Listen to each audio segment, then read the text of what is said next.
Et pour cela, Amel Bouazza est avec nous. Amel, qui va en huitième et qui sort?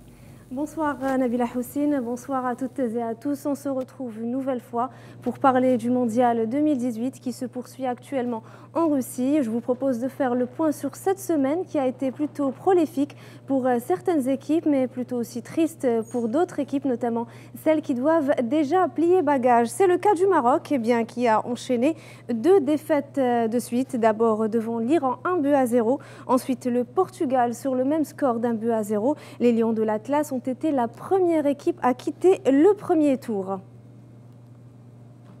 Les pharaons d'Égypte ont connu le même sort et n'ont pas fait mieux. Avec ou sans Salah, les Égyptiens n'iront pas au huitième de finale puisque l'Égypte avait déjà perdu sa première rencontre 1-0 face à l'Uruguay, une rencontre durant laquelle Salah était absent avant d'enchaîner par une deuxième défaite devant la Russie, 3-1. Mohamed Salah se remettait tout juste d'une blessure à l'épaule qu'il avait contractée en finale de la Ligue des Champions qui avait été remportée par le Real Madrid. Le joueur star des pharaons était loin du niveau attendu.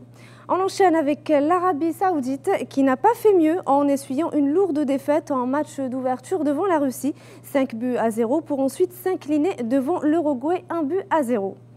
Le mondial a néanmoins été réussi ou a plutôt bien commencé pour le Sénégal qui a débuté la compétition par une victoire face à la Pologne.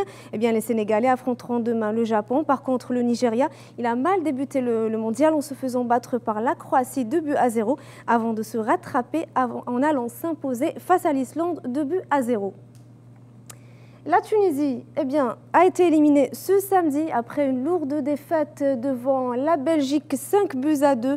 Les joueurs de Nabil Ma'loul s'étaient également inclinés lors du premier match face à l'Angleterre 2-1. On dit bien que le malheur des uns fait le bonheur des autres. L'élimination de ces équipes a en tous les cas fait le bonheur des équipes qui ont pu accéder au huitième de finale. C'est le cas notamment de la France, de la Belgique, de l'Uruguay, de la Russie, mais aussi de la Croatie. Le Mexique s'est imposé aujourd'hui face à la Corée du Sud 2-1 et se rapproche de plus en plus d'une qualification. Un mondial, ce n'est pas seulement la compétition, puisque des événements inattendus peuvent survenir. Tout de suite, c'est les insolites du mondial.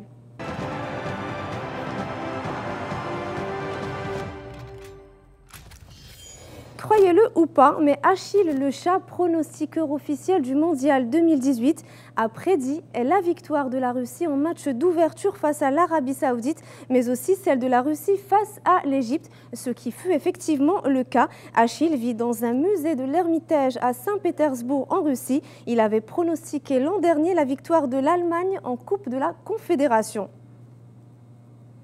Grosse frayeur pour les joueurs saoudiens.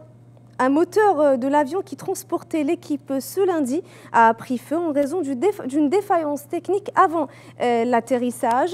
En toute sécurité à Rostov, selon ce qu'a annoncé la fédération saoudienne, les joueurs étaient sains et saufs, donc plus de peur que de mal pour les joueurs saoudiens. Après avoir assisté au succès de leur équipe, les supporters sénégalais n'ont pas hésité à nettoyer les tribunes, le moins qu'on puisse dire. Comme vous pouvez le voir sur ces images, ils ont nettoyé les tribunes. Le moins qu'on puisse dire est qu'un match de football ne fait pas oublier les bonnes manières. Le sélectionneur sud-coréen Shin Tae-yong a avoué avoir adopté une drôle de tactique lors de ces matchs. Vous aurez sans doute du mal à le croire. La plupart des joueurs changent régulièrement de numéro. Une tactique qui, selon lui, sert à embrouiller les adversaires. On espère que ça marchera pour lui. Et enfin, on termine avec le message publié sur Twitter mercredi dernier par Alan Sugar, un célèbre présentateur de la BBC qui avait assimilé les joueurs du Sénégal présents en Coupe du Monde à des vendeurs à la sauvette sur une plage de Marbella. Il avait écrit sur son compte Twitter « Je reconnais certains de ces gars de la plage de Marbella, des gars débrouillards », un tweet qui avait suscité une vive polémique et qui avait été qualifié de raciste. Voilà par rapport à cette Coupe du Monde. Juste avant de terminer, on reste toujours avec le football, mais pour parler de l'équipe nationale, l'information du limogeage du sélectionneur national Abou Majal se confirme de plus en plus. Elle devrait être annoncée officiellement demain lors du bureau fédéral de la FAF. L'on parlerait éventuellement d'Hervé Renard pour lui succéder. Voilà tout ce qu'on pouvait dire. C'est à vous, Nabila Houssine.